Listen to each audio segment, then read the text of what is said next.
देखिए मैं आपको बता दूं, वो क्या बताएंगे हमारे देश के इतिहास के बारे में। वो जाके नरेंद्र मोदी जी से पूछे कि आम काट के खाया जाता है, चूस के खाया जाता है। वो हमारे इतिहास, सुन लीजिए, वो इतिहास के बारे में बताएंगे हैं जिनकी नागरिकता खुद की कनाडा की है, दो स्टेट की, वहाँ पर 2 स्टेट की नागरिकता लिए बैठे हैं, 2 सिटी की, ठीक है। तो वो बताएंगे कि हमारे देश का इतिहास सही है नहीं है। चुप, एक मिनट चुप हो जाइए, एक मिनट। आप पेटीएम वाले पत्रकार, आप सवाल ना करें तो अच्छा है। आप पूरी वीडियो को खराब कर रहे हैं और लोगों के सवालों को खराब कर रहे हैं। आप मुंह बंद रखिए। हाँ बिल्कुल, आप धन्यवाद सर, पेटीएम वाले पत्रकार का धन्यवाद। आप लोग कि अमित शाह का तो बस नहीं चल रहा, अमित शाह, नरेंद्र मोदी और योगी आदित्यनाथ का बस नहीं चल रहा, वरना तो ये ताजमहल का नाम बदल के अमित शाह की हवेली कर दें और लाल किले का नाम बदल के उसका लिख दें लाल कृष्ण आडवाणी की नो एंट्री। तमाम हिंदू संगठनों को खुली चुनौती देता हूँ, चेतावनी देता हूँ कि अगर आपके अंदर दम है और आप हिंदू हैं और सच्चे हिंदू हैं तो कश्मीर मोहित शर्मा भी जा रहे हैं, आप भी कश्मीर चलिए। हमारे कश्मीरी भाई बैठे हुए हैं, कश्मीरी पंडित बैठे हैं, जिन्होंने पलायन करने तक की धमकी सरकार को दे दी है। जाहिद शेख, आपसे पूछ रहा हूं, जो आप बता रहे थे कि वहां पर वो फवारा है या फिर शिवलिंग है, आप बता रहे थे ना कि वो शिवलिंग दिख रही है, जरूरत होगी नहीं होगी? होगी ना। तो आज हिंदू सुरक्षित है क्या इस देश के अंदर? हिंदू कभी कश्मीर में मर रहा है, कभी इस देश के अंदर हिंदू की बेटी के साथ बलात्कार हो रहे हैं। सुरक्षित नहीं है, बाकी तो सुरक्षित हैं। बाकी सुरक्षित हैं, तो वो जो कश्मीर में बैठे हुए हैं आपको नजर नहीं आते? आंख से अंधे हैं आप, हैं? या फिर आपके भी अकाउंट में पेटीएम से कुछ चंदा आ गया है, आप आंख से अंधे हैं?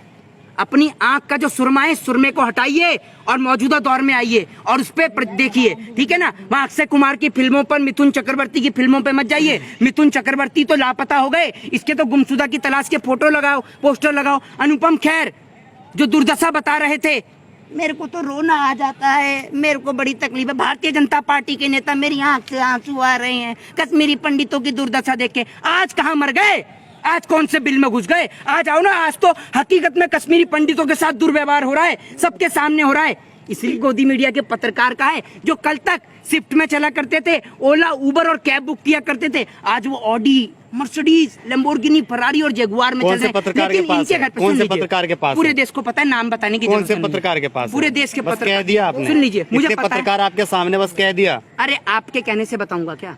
आपके कहने से नाम लूंगा? नहीं, आपके कहने से बताऊंगा। अगर नाम ले दिया तो मेरे ऊपर मुकदमा दर्ज हो जाएगा, ठीक है। और आप लोग तो बड़े खुश होंगे, पहले डर लग रहा है। हम क्यों डरेंगे? तो गलत, गलत है तभी तो डर लग रहा है ना। अरे हम झूठ बोल रहे तभी तो डर लग रहा है ना। कौन अगर कोई भी मना करते, मैं तो खुलेआम बोलता हूँ कि सबको, जितने भी सोचिए बैठते हैं, जिसको पॉलिटिकल एनालिस्ट बताया जाता है, किसी को धर्मगुरु बताया जाता है, सबको 5-5, 3-3 हजार रुपए मिलते हैं। मना करके दिखा दो कोई पत्रकार। कितने मिलते हैं? किसको?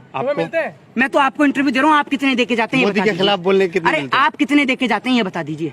आपको आप कितने देके जाते हैं? आपकी औकात है देने की? अरे आपकी औकात है देने की? आपको सत्ता पक्ष की तरफ से कितना पैसा मिलता है ये बताइए। आप बताए ना। अरे आप बताइए ना, आपने मेरे को बोला ना, तो आप बताइए। तो आप कैसे बोल सकते हैं? आप किसी को कैसे आरोप लगा सकते हैं? शर्म आनी चाहिए आपको। आप लेते हैं क्या दलाली? हैं? आपका काम है। मतलब देश में अगर कोई सरकार के खिलाफ आवाज उठाए तो आप कहते हैं कि वो पैसा लेता है। अगर आपसे कोई सवाल पूछे तो पेटीएम में पैसे भेजे गए तो आप आरोप लगा सकते हैं। अरे मैं लगाऊंगा। आप आरोप लगा सकते हैं, बिल्कुल। आपसे सवाल नहीं किया जा सकता है। गलत, आपसे सवाल नहीं पूछा जा सकता है। चिल्लाइए, आराम से बात करिए। एक बात मुझे बताइए, सुनिए, ये बैंक स्टेटमेंट आप देखना चाहते हैं? मैं आपको बता दूं, पहली बात तो ये कि गवर्नमेंट ने मेरा अकाउंट, फिर भी मैं बैंक स्टेटमेंट आपको दिखा देता हूं। नहीं, एक कश्मीर गया अभी घूमने, कश्मीर चलेंगे अभी। आपको आप लोग दलाली मिली है कश्मीर के नाम पे?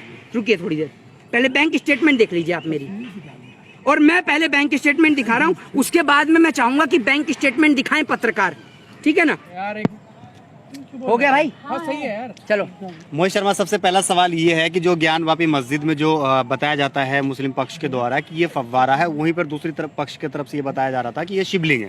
अब भी जो है वहाँ पे एक वीडियो लीक हुई है जिसमें जो है हिंदू धर्म से रिलेटेड कई निशानात जो है देखे जा सकते हैं, तो इसको आप किस तरीके से देखते हैं? देखिए, सबसे पहली बात तो मैं आपको एक बात बता दूं कि इस देश के अंदर जो है एजुकेशन, हेल्थ और डेवलपमेंट का मुद्दा जैसे इस देश की मीडिया उठाती है, ठीक है, तभी मीडिया के पास में ये मैसेज आ जाता है और मीडिया चुप हो जाती है। और वो मैसेज होता है ये, सुनिएगा आप सभी लोग। एक बार और मैं आप सभी को सुना देता हूँ।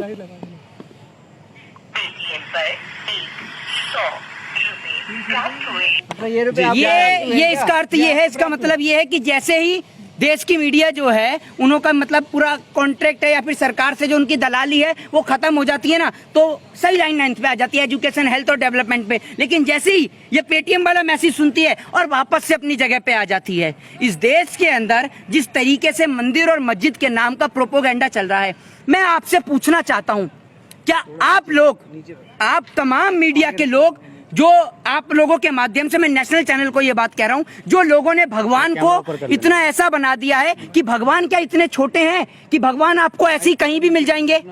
जब अर्जुन को भगवान श्री कृष्ण के दर्शन करने थे, तब भगवान श्री कृष्ण ने अर्जुन को दिव्य दृष्टि दी थी, तब जाके वो भगवान के दर्शन करके आए थे। ये लोग जो इस तरीके से देश का माहौल खराब कर रहे हैं, इस देश के अंदर हिंदू और मुसलमान के नाम पर जो राजनीति कर रहे हैं, वो पूरा देश देख रहा है। क्या इस देश के अंदर मंदिर और मस्जिद के ही मसले बचे हैं और कोई मुद्दा नहीं है? और दूसरी बात ये कि आप बात करते हैं लाल किले की, आप बात करते हैं ताजमहल की, आप बात करते हैं कुतुब मीनार की। अरे भैया, लाल किला तो 500 के नोट पे भी छपा हुआ है, वहां से भी मिटा देंगे क्या? ये बता दीजिए मुझे, ठीक है। दूसरी बात ये कि अमित शाह का तो बस नहीं चल रहा, अमित शाह, नरेंद्र मोदी और योगी आदित्यनाथ का बस नहीं चल रहा, वरना तो ये ताजमहल का नाम बदल के अमित शाह की हवेली कर दें और लाल किले का नाम बदल के उसका लिख दें लाल कृष्ण आडवाणी की नो एंट्री। राकेश डकैत से जब सवाल पूछा गया था ज्ञानवापी को लेकर के, तो उन्होंने कहा कि भाई जिसका जो चीज है उसे सौंप दिया जाए। तो आप क्या चाहते हैं? मैं इस देश के अंदर स्कूल, एजुकेशन, हेल्थ और डेवलपमेंट चाहता हूं। आप जैसे पत्रकारों की तरह नहीं सिर्फ हिंदू और मुसलमान के नाम पर मैं इस देश में दंगा चाहता हूं। मेरे को सिर्फ इस देश में अमन, चैन और शांति चाहिए। ये देश के अंदर जो मुद्दे निकल कर आ रहे हैं, लाल किले के, ताजमहल के, कुतुब मीनार के, अरे भैया, इन लोगों ने इतना देश का माहौल खराब कर दिया है कि ये जो मैंने आपसे बात कही है ना, ये कभी भी ताजमहल का नाम बदल के अमित शाह की हवेली कर सकते हैं और लाल किले का नाम बदल के लिख देंगे लाल कृष्ण आडवाणी की नो एंट्री, ये भी कर सकते हैं कभी भी। वीडियो से तो साबित हो रहा है। क्या साबित हो रहा है? कि वो शिवलिंग ही है, कभी वहाँ पे मंदिर ही था। आप एक बात मुझे बताइए, सुनिए जनाब जाहिद शेख, मेरी बात को सुनिए, ठीक है। आप जिस तरीके का प्रोपोगेंडा फैलाते हैं ना, मैं अच्छी तरीके से जानता हूँ। ये अपनी टीआरपी के लिए ये कहना चाहते हैं, ये अपनी टीआरपी बटोरने के लिए इनके कहने का मकसद ये है, इन जैसे पत्रकारों का, सीधा खुलेआम कहता हूँ, इनका काम है सिर्फ हिंदू और मुसलमान करना, ठीक है ना। आपको अगर वीडियोग्राफी के माध्यम से इतना ही पता चलता है और आपको इतना ही नजर आ रहा है कि वहां पर शिवलिंग है, तो जाके चार्जशीट लगाइए कोर्ट में। कोर्ट ने अब तक फैसला क्यों नहीं दिया? आप जैसे पत्रकारों को देखकर या आपकी नजर को देख के कोर्ट फैसला देगा कि वहां पर शिवलिंग है या फवारा है? आपको ज्यादा एक मिनट, तो वीडियो लीक हुआ है। आप एक बात मुझे बताइए, वीडियो लीक तो जब पेपर लीक होता है तब नहीं देखती आप, है? आप आज देख रही हैं, आप कह रही हैं इस बात के लिए कि वहाँ पर शिवलिंग है, और अगर आप इतने ही दावे के साथ कह रहे हैं तो आप साबित कर रहे हैं कि वो फव्वारा ही है। मैंने तो ये भी बात कही नहीं है। मैं तो ये बात कह रहा हूँ कि क्या आप भगवान को इतना छोटा मानते हैं? क्या भगवान इतने छोटे हैं कि भगवान कहीं भी किसी भी जगह मिल जाएंगे? आपने धर्म का मजाक बना रखा है, आपने धर्म का मजाक बना रखा है। आप जैसे चंद पत्रकार इस देश के अंदर देश का स्वार्थ खराब कर रहे हैं, देश का माहौल खराब कर रहे हैं। भगवान कोई ऐसी चीज नहीं है कि जो भगवान आपको हर जगह मिल जाएंगे। भगवान आपको ऐसे ही नहीं मिल जाएंगे, ऐसे ही नहीं दिख जाएंगे। भगवान को ढूंढने के लिए आपके पास आप कर्म होने चाहिए। भगवान के लिए आपके कर्म है इतने अच्छे। भगवान को तो ढूंढा जा रहा है। अरे भगवान को ढूंढने की जरूरत क्या है? ये बताइए, आपने ये तो पूछ लिया कि ज्ञानवापी मस्जिद के अंदर शिवलिंग है या ज्ञानवापी मस्जिद के अंदर फवारा है। मैं आपसे एक बात पूछना चाहता हूँ, वहां मंदिर बन गया, कुतुब मीनार पे मंदिर बन गया, लाल किले पे मंदिर बन गया, ताजमहल पे मंदिर बन गया, मान लीजिए सब जगह मंदिर बन गया। मंदिर में पूजा करने के लिए हिंदुओं की तो जरूरत होगी या नहीं होगी? होगी या नहीं होगी? जाहिद शेख, आपसे पूछ रहा हूँ, जो आप बता रहे थे कि वहाँ पर वो फवारा है या फिर शिवलिंग है, आप बता रहे थे ना कि वो शिवलिंग दिख रही है। एक आतंकवादी से बदला लिया जाएगा। अच्छा जी, एक मिनट, ये भाजपा सरकार का कहना है। एक आतंकवादी से बदला लिया। जो इस देश के गद्दार है उसको जेल में डाला जाएगा, जो इस देश में आतंक फैला रहा है उससे बदला लिया जाएगा। अच्छा, तो डीएसपी देविंदर सिंह कहाँ है अभी? डीएसपी देविंदर सिंह कहाँ है? बलात्कारी कुलदीप सिंह सेंगर कहाँ है? सब पे कार्रवाई हो रही है, सब पे कार्रवाई हो रही है। बिल्कुल। देश के गृह मंत्री तो तड़ीपार हैं, उन पे कार्रवाई हुई या नहीं हुई? वो कोर्ट का काम है ना। आप फैसला करेंगे। गृह मंत्री आप फैसला करेंगे। वाह भाई वाह, वो वाला हिसाब हो गया कि 100 चूहे खा के बिल्ली हज को चली है। अब देश के तड़ीपार गृह मंत्री से हम उम्मीद लगाएं कि वो देश के लोगों का इंसाफ करेंगे। वाह, आप जैसे पत्रकार के लिए तो पेटीएम पे पैसा आना बनता है और आ भी रहा होगा आपके पास। क्या गजब का आप लोगों ने जवाब दिया है। इससे पहले जो एक मिनट जाइए, इससे पहले कोई भी, अभी तो एक आत्मिक भक्त मिल गया। हाँ। अब वो भक्त मिल गया, बड़े ही गुस्से में था, बड़ी आक्रोश के साथ में, तो वो बोलने लग गया। मैंने उसको बोला कि मैंने क्या, जिस तरीके से मोदी जी रात को 8 बजे आते थे, कभी आके नोटबंदी कर गए, कभी इस देश में 8 बजे आके लॉकडाउन कर गए, तो बोले कि 8 बजे की बड़ी अहम वैल्यू है। मैंने क्या 8 बजे की बड़ी अहम वैल्यू है? कह रहा हाँ, जब 8 की गुणा आप 70 से करेंगे तो उसका जो टोटल आएगा वो आएगा 56। और मोदी जी का सीना कितने इंच का है? 56 इंच का है। 56 इंच का। देश की गरीब जनता भूख से मर रही है, उसका बेचारे का सीना देख रहे हैं, बिल्कुल पेट से चिपक पड़ा है। लेकिन प्रधानमंत्री जी का सीना 56 इंच का। ये पहले फकीर हैं जिनका सीना 56 इंच का है, क्योंकि ये फकीर मशरूम खाता है। ये फकीर 10 लाख का सूट पहनता है, इसलिए इसका सीना 56 इंच का है। और उसके बाद दूसरे नंबर का 56 इंच का सीना देश के गोदी मीडिया के पत्रकार का है, जो कल तक शिफ्ट में चला करते थे, ओला, उबर और कैब बुक किया करते थे। आज वो ऑडी, मर्सिडीज, लैम्बोर्गिनी, फरारी और जगुआर में चल रहे हैं। पत्रकार के पास है? कौन से पत्रकार के पास? पूरे देश को पता है, नाम बताने की कौन से पत्रकार के पास? पूरे देश के पत्रकार। कह दिया आपने? सुन लीजिए, मुझे पता है। पत्रकार आपके सामने बस कह दिया। अरे आपके कहने से बताऊंगा क्या? आपके कहने से इससे नाम कैसा लूंगा? आरोप भी ना लगाए नहीं, आपके कहने से बताऊंगा। अगर नाम ले दिया तो मेरे ऊपर मुकदमा दर्ज हो जाएगा, ठीक है? और आप लोग तो बड़े खुश होंगे, पहले ही डर लग रहा है। नहीं, हम क्यों लड़ेंगे? तो गलत, अरे हम गलत है तभी तो डर लग रहा है ना। अरे हम आप झूठ बोल रहे तभी तो डर लग रहा है ना। कौन अगर कोई भी मना करते, मैं तो खुलेआम बोलता हूँ कि सबको, जितने भी सोचिए बैठते हैं, जिसको पॉलिटिकल एनालिस्ट बताया जाता है, किसी को धर्मगुरु बताया जाता है, सबको 5-5, 3-3 हजार रुपए मिलते हैं। मना करके दिखा दो कोई पत्रकार। आपको कितने मिलते हैं? किसको? आपको? मैं तो आपको इंटरव्यू दे रहा हूँ, आप कितने देके जाते हैं? मोदी के खिलाफ बोलने के कितने अरे मिलते हैं? आप कितने देके जाते हैं ये बता दीजिए। आपको आप कितने देके जाते हैं? आपकी औकात है देने की? अरे आपकी औकात है देने की? आपको सत्ता पक्ष की तरफ से कितना पैसा मिलता है ये बताइए। आप बताए ना। अरे आप बताइए ना, आपने मेरे को बोला ना, तो आप बताइए। तो आप कैसे बोल सकते हैं? आप किसी को कोई कैसे आरोप लगा सकते हैं? शर्म आनी चाहिए आपको।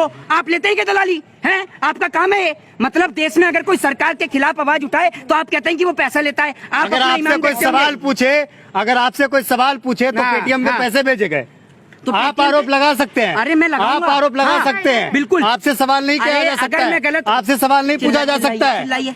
चिल्लाइए, आराम से बात करिए। एक बात मुझे बताइए, सुनिए, ये गोदी मीडिया का ही पत्रकार है, ये पेटीएम वाला पत्रकार है। आप लोगों के लिए नहीं, इन इतने पत्रकार में से पेटीएम वाला पत्रकार भी मिल गया। ये पेटीएम वाला पत्रकार है। ये पेटीएम वाले पत्रकार जो हैं, पेटीएम वाले पत्रकारों की ना तभी समझ में आ जाता है, जैसे ही मोदी जी का नाम लिया, इतने सारे माइक हैं, कोई भी नहीं तिलबिलाया, लेकिन पेटीएम वाला पत्रकार, मैं लड़ूंगा मोदी जी के लिए, मैं मोदी जी के लिए लड़ूंगा। पेटीएम वाले पत्रकार और पेटीएम वाले पत्रकार का कैमरामैन दोनों बिलबिला उठे, दोनों एक तरफ से आग उगल रहे हैं। अरे भैया, पेटीएम वाले पत्रकार थोड़ा सा सब्र अगर आप रखो। अगर पत्रकार को ये कहते हैं कि आपके अकाउंट में पैसे भेजे जाते हैं, अगर आपसे सवाल पूछ लिया कि विपक्ष वाले आपको पैसे देते हैं मोदी के खिलाफ बोलने के लिए, तो आपको मिर्ची काहे लगता है? मेरे को मिर्ची तो लगेगी। सुन लीजिए, तो आप जितना चीख रहे हैं ना, तो सुन लीजिए, अगर मेरे को विपक्ष वाला दे रहा होता तो मेरे को समझ में भी आती। विपक्ष वाला तो देगा ही नहीं, विपक्ष वाला तो देता ही नहीं। और विपक्ष वाला क्यों देगा? हम तो किसी को देगा तो आप बताएंगे थोड़ी, देगा तो आप बताएंगे थोड़ी। आप बताते वो तो अंदर बात होती होगी ना। आप बताते। अच्छा